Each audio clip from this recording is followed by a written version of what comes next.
Bienvenue dans le jour de guérir ta blessure d'abandon, un parcours de 7 jours dans le but de prendre conscience et commencer la guérison et la transformation de ta blessure d'abandon. Aujourd'hui, on va parler de la conscience, de l'importance de la conscience. Aujourd'hui, je vais te partager la source de la blessure d'abandon, les peurs, les croyances limitantes, les émotions et les comportements qui sont liés à cette blessure d'abandon. Et prépare-toi, prépare ton journal, prépare ton crayon parce qu'on va continuer comme d'habitude, comme chaque jour de ces 7 jours, par un exercice pratique pour passer de la conscience à la transformation comme on aime. Donc, est-ce que tu vas bien? J'espère que tu vas très bien aujourd'hui. La conscience. Comment te dire? Si je peux résumer en un mot ce qui transforme ma vie tous les jours et depuis plusieurs années maintenant, c'est ce mot-là. Quand on prend conscience de quelque chose, quand on prend conscience d'une peur, d'une blessure, c'est le premier pas. Sans conscience, rien ne peut être guéri, rien ne peut être transformé. La conscience nous permet d'adopter une posture d'observatrice, de prendre du recul, parce qu'on comprend enfin que ce qui est là, ce qui est conditionné en nous, cette émotion, cette peur, cette croyance, est justement uniquement une peur et une croyance. Et ce n'est pas nous, ce n'est pas lié à qui on est vraiment, c'est pas lié à notre personnalité et c'est conditionné à vie. On comprend qu'on peut changer les choses. Donc s'il y a un mot, un de mes mots préférés dans ce monde-là, de coaching, de thérapie, de dev perso, ce sera la conscience. La source de la blessure d'abandon. Donc la blessure d'abandon, le but ici, c'est vraiment que tu personnalises tout ce que je vais t'apporter comme enseignement à ton histoire et que tu comprennes d'où vient cette blessure d'abandon, que tu comprennes ton histoire et que tu comprennes tes propres peurs, tes propres croyances limitantes. La source de la blessure d'abandon, elle se situe au niveau de l'être, c'est-à-dire que c'est une blessure qui est attachée à qui on est. C'est pour ça qu'elle est compliquée et difficile et douloureuse, parce qu'elle, quand elle surgit, elle remet en question qui on est. Pas ce qu'on fait, pas ce qu'on a, mais qui on est dans notre personne. Donc c'est une blessure qui a été formée avec le parent du sexe opposé. Donc dans notre cas, puisqu'on est tous des femmes ici, oui, le programme et ce podcast est uniquement adressé aux femmes. Donc, un père absent, physiquement et émotionnellement, ou uniquement émotionnellement, ou uniquement physiquement. Donc, c'est possible qu'elle ait été créée par des modèles parentaux, familiaux, des messages invalidants comme tu n'es pas digne d'amour, tu n'es pas assez, tu ne fais pas assez. Elle a été peut-être formée pour toi parce que ton papa partait travailler, avait très peu de temps pour toi à la maison, ou bien que peut-être tu es tombée malade quand tu étais petite, tu as été amenée à l'hôpital et laissée, ou peut-être que elle a été formée parce que tu as été emmenée chez une gardienne en vacances. Cette blessure peut être formée d'un père qui a complètement quitté la maison, t'a vraiment abandonné physiquement dans la réalité, ou bien même dans la perception de ton enfant et de ta fille intérieure. Parce que souvent on me dit, mais Zineb, mais moi, mon père a été toujours là et je sais que mon père m'aime. Comment ça se fait que j'ai la blessure d'abandon? La blessure d'abandon, elle est attachée à ta fille intérieure qui, sa perception n'est pas été assez mûre pour comprendre qu'elle n'est pas vraiment abandonnée, pour percevoir réellement ce qui se cache derrière les comportements de son papa. Et quand cette fille intérieure n'est pas conscientisée, quand cette blessure n'est pas guérie, eh bien, on continue à agir dans la conscience de l'enfant intérieur en nous en étant adulte. Elle a pu peut-être être formée aussi si quand tu étais enfant, tu ne t'es pas senti soutenu par ton papa, que tu sentais une distance, une froideur, que tu n'avais pas cette connexion, amour, affection avec ton papa que tu voulais, tu sentais ce manque de nourriture affective, ou peut-être que tu as reçu une forme d'affection qui était différente de tes attentes. Donc quand cette blessure s'active, l'enfant en nous a énormément souffert au point de refouler ses propres besoins. L'enfant en nous a refoulé ses propres besoins, peut-être parce qu'il s'est senti moins important que les autres, peut-être parce qu'il ne voulait pas être le boulet, peut-être parce qu'il ne voulait pas être lourd. À ce moment-là, le masque de la dépendante commence à se créer pour ne plus ressentir ces douleurs de l'abandon. Donc les peurs qui viennent et qui sont liées à cette blessure d'abandon, la peur de la solitude. C'est l'une des premières. Combien de femmes souffrent de la peur de la solitude au point de rester dans des relations où elles sont maltraitées. Ça ne veut pas dire qu'il est très facile de partir quand on a la blessure d'abandon. L'une des choses les plus difficiles à faire pour une femme qui porte la blessure d'abandon, c'est de quitter une relation même si elle est maltraitée, même si ses besoins et ses valeurs ne sont pas respectés et sont écrasés. C'est très très difficile. C'est pour ça que ne pas guérir cette blessure d'abandon a de très grandes conséquences dans notre vie. Plusieurs femmes n'en se rendent pas compte, ne savent pas que les choses peuvent être différentes. La deuxième peur qui est liée à la blessure d'abandon, c'est la peur de ne pas être aimée. Troisième peur, la peur d'être abandonnée. La peur de ne pas être aimée et la peur d'être abandonnée peut être vraiment ancrée et conditionnée dans notre corps, dans notre cerveau, quand on a cette blessure-là. On a eu des perceptions quand on était enfant, qu'on n'est pas aimé, qu'on ne mérite pas d'être aimé, qu'on va être abandonné parce qu'on n'est pas assez. Donc cette peur peut être vraiment ancrée en nous, que ce soit dans notre relation amoureuse, que ce soit dans notre vie professionnelle, que ce soit dans nos relations sociales. Cette peur peut être perpétuelle et ne pas savoir pourquoi. Maintenant, les croyances limitantes liées à la blessure d'abandon. La première croyance limitante, elle est liée au manque d'amour. Par exemple, je ne suis pas aimée ou je ne suis pas aimable.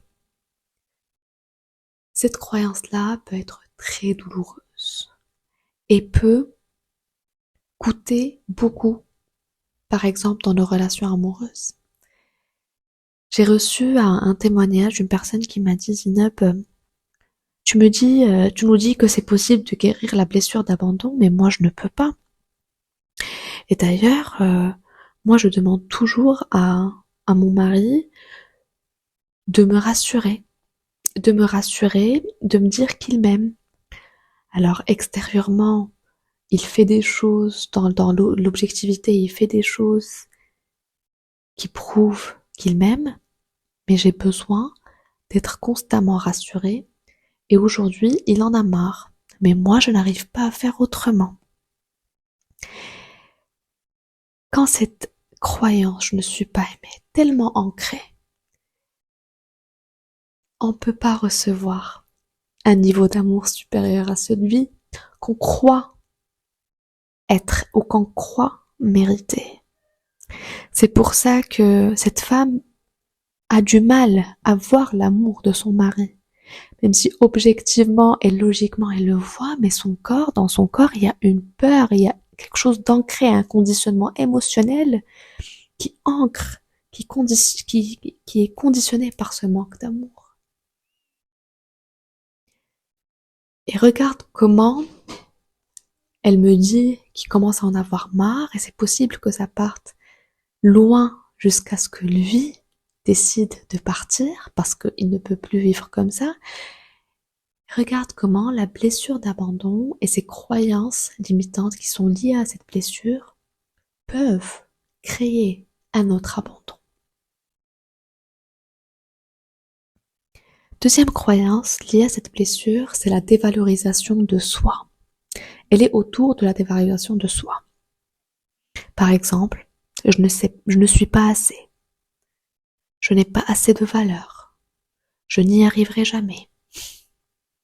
Quand on a la blessure d'abandon, quand elle est activée, on croit ne pas être assez pour arriver à ce qu'on veut, pour avoir ce qu'on veut, pour mériter ça ou ça ou ça.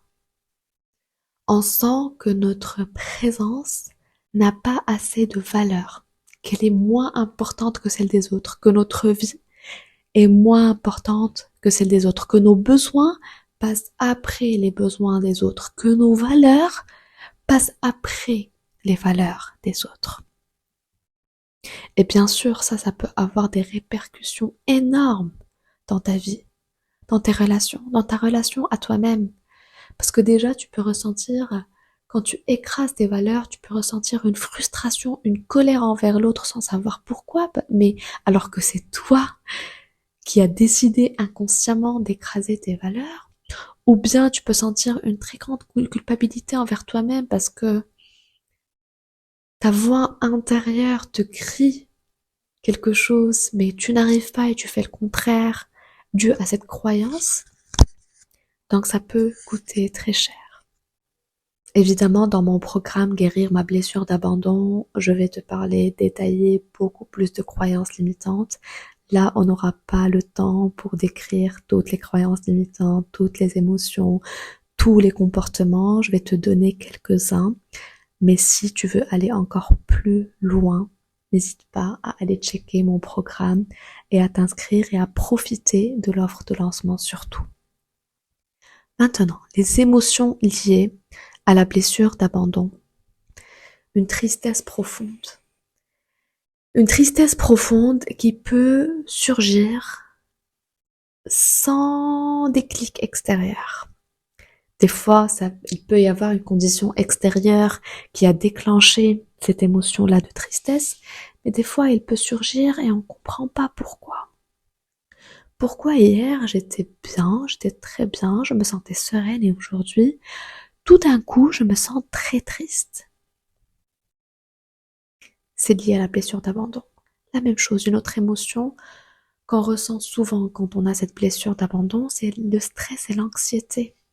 Par exemple, la peur de l'avenir, avoir peur de faire face à l'avenir seul, ou bien ne avoir peur parce qu'on croit que le pire va arriver. Avoir peur de l'inconnu aussi. Et tu sais, quand on a la blessure d'abandon, on a ces émotions qui surgissent comme le stress, l'anxiété, la tristesse de temps à autre, mais on a aussi un conditionnement émotionnel. Conditionnement émotionnel, contrairement à l'émotion qui surgit comme des sensations et tout et qui passe et voilà, qui passe. Un conditionnement émotionnel, c'est quelque chose qui t'accompagne dans ton corps tout le temps. C'est-à-dire que c'est toujours là. Par exemple, une boule au ventre, par exemple, un poids dans la poitrine, un poids sur les épaules. Ça, c'est beaucoup d'émotions qui ont été refoulées, non guéries, et qui aujourd'hui font partie de ton corps, de l'énergie de ton corps. Comme par exemple un manque affectif, ou un vide intérieur, ou un manque d'amour. Combien de femmes me disent, Sineb, quand je me retrouve seule, je mange beaucoup. Donc c'est pas une émotion qui surgit et où ces sensations sont intenses, donc tu les vois. C'est beaucoup plus subtil le conditionnement émotionnel. Il te pousse à faire des choses et des comportements comme manger une boîte au chocolat, comme regarder des séries, enchaîner des films, comme enchaîner des coups de fil par exemple. C'est beaucoup plus subtil, mais c'est là tout le temps dès qu'il y a un silence. Tu peux t'y connecter, le voir, ce vide intérieur, ce manque d'amour. Maintenant, on va finir avec les comportements liés à la blessure d'abandon. Le but des croyances limitantes que je te partage, des émotions et des comportements, c'est que tu les lies à ta vie et que tu prennes conscience des comportements et des croyances qui sont le plus présentes pour toi. Et c'est exactement le but de l'exercice d'aujourd'hui. Je vais t'en parler en détail. Donc, les comportements. Je vais t'en parler de juste quelques-uns parce qu'on est déjà à 15 minutes. Le premier comportement, c'est de faire semblant d'être heureuse alors que tu ne l'es pas. C'est-à-dire faire semblant d'être enjouée, d'être heureuse pour plaire à quelqu'un. Être trop chaleureuse pour que les autres le soient aussi avec toi. Être souriante, même si t'en as pas forcément envie, mais sourire, forcer le sourire, juste pour être aimé, juste pour attirer l'attention, juste pour être gentil, pour que les autres disent qu'on est gentil. C'est un comportement lié à la blessure d'abandon qui te déconnecte de ton authenticité, de qui tu es vraiment, qui empêche les autres de t'aimer pour qui tu es vraiment. Et qui aussi te fait sentir que tu n'es pas digne d'être aimé comme tu es à 100%. Un autre comportement lié à cette blessure, c'est le fait de s'ennuyer quand tu es toute seule. Tourner en rond quand tu es seule. Avoir du mal à s'intéresser à quelque chose quand tu es seule. Un autre comportement, c'est la difficulté à terminer une relation. Quand on a la blessure d'abandon, il est beaucoup plus facile de choisir d'endurer une situation difficile plutôt que de rester seule. Donc, les femmes qui portent la blessure d'abandon non guérie, elles peuvent rester dans une relation qui les détruise petit à petit sans avoir cette capacité de partir. Et elles croient qu'il n'y a pas autre chose, qu'il n'y a pas une autre issue. Que ça fait partie de la vie, ça fait partie de leur personnalité, qu'elles ne peuvent pas être et faire autrement. Ce qui est totalement faux. Et j'espère que cet épisode va arriver à l'oreille de la femme ou des femmes qui ont besoin de l'entendre et surtout qui sont prêtes à l'entendre. Voilà certains des comportements liés à la blessure d'abandon. Maintenant, ton exercice pratique. Toujours ton journal, ton petit crayon. Ici, c'est te poser la question, quels sont parmi les comportements, les émotions et les croyances que j'ai cités, quels sont ceux qui sont le plus présents dans ta vie? Ça, c'est la première question, d'accord? La deuxième question, quelles sont les conséquences pour toi dans tes relations et dans ta vie en général? Donc, écris le plus de détails possible. Juste ce qui est le plus présent dans ta vie et les conséquences. C'est un travail de conscience très très très puissant. Ok? Et n'oublie pas de télécharger ta méditation offerte Guérir la relation au père. C'est une méditation extraite de mon programme Guérir ma blessure d'abandon. Et si tu veux aller plus loin, donc n'hésite pas à rejoindre le programme Guérir ma blessure d'abandon. C'est un programme complet de la guérison de cette blessure-là. Le lien est dans la description et profite de l'offre de lancement si tu sens que tu es prête à commencer ce chemin de guérison et de transformation. Et toi et moi, on se dit à demain pour notre 3e jour de ton parcours de 7 jours. Demain, on va parler acceptation. Et l'acceptation, c'est bien plus puissant que ce que tu penses. À demain.